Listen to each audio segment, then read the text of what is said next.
Chapter 1948. She looked at Mrs. Richard and said in disbelief, "Lady, you will let us get out? This is too much. Don't forget, we were in the detention center, but the three of us have been taking care of you and helping you.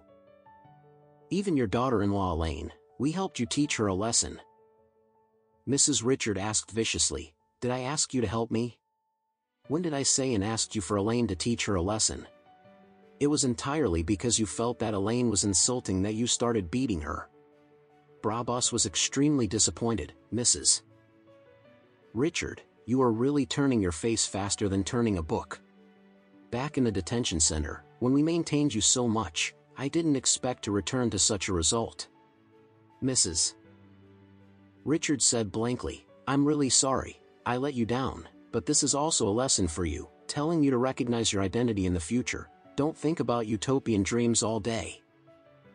Brabus gritted her teeth and said, "Oh, old lady, are you talking like this? Okay. Then I won't leave.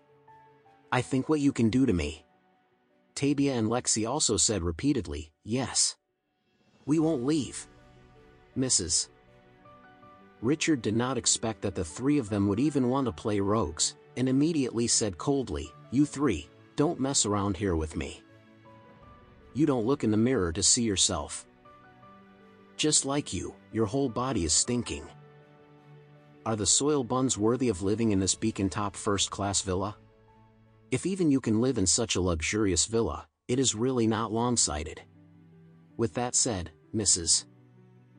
Richard said with an arrogant face, "I was in the detention center when the phoenix fell into the chicken coop and was forced to stay in the chicken coop for 2 days. You really thought I was with you? Am I that kind of person?" Tabia yelled, "Mrs.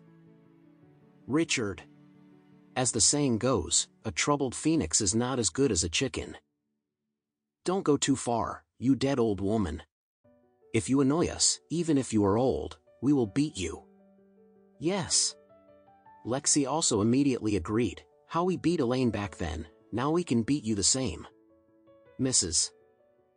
Richard curled her lips and said, "You try to hit me.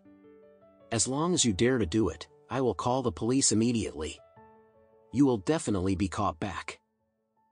Brabus also clenched her fists. Her violent temper made her wish she would rush to punch Mrs. Richard now.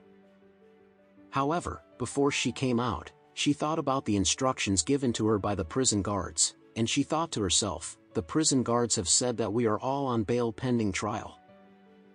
Although we have temporarily obtained personal freedom, we must abide by the law, otherwise, if we don't abide by the law and cause trouble, we will most likely be caught again. Not only will we have to make up for the remaining sentence, but it might also even worsen." Thinking of this, she had to suppress the anger in her heart, and said coldly, "Old lady, I can see it too, you are idle and you have nothing to do with us, right? Since you think we can't climb up to you, then is it okay to go?" Mrs. Richard nodded, "It's best to leave as soon as possible, or I will call the police right away." Brabus gritted her teeth and said to the two people around her, "Okay, anyway, we have released it in advance. There is no need to go back to this matter, pack up things, let's go." Although the other two were unwilling to do so, they did not dare to make a mistake at this time, for fear of returning to the detention center, so they nodded angrily. The three of them packed their belongings in anger and loss, and prepared to leave with the blanket. Mrs. Richard has been supervising them.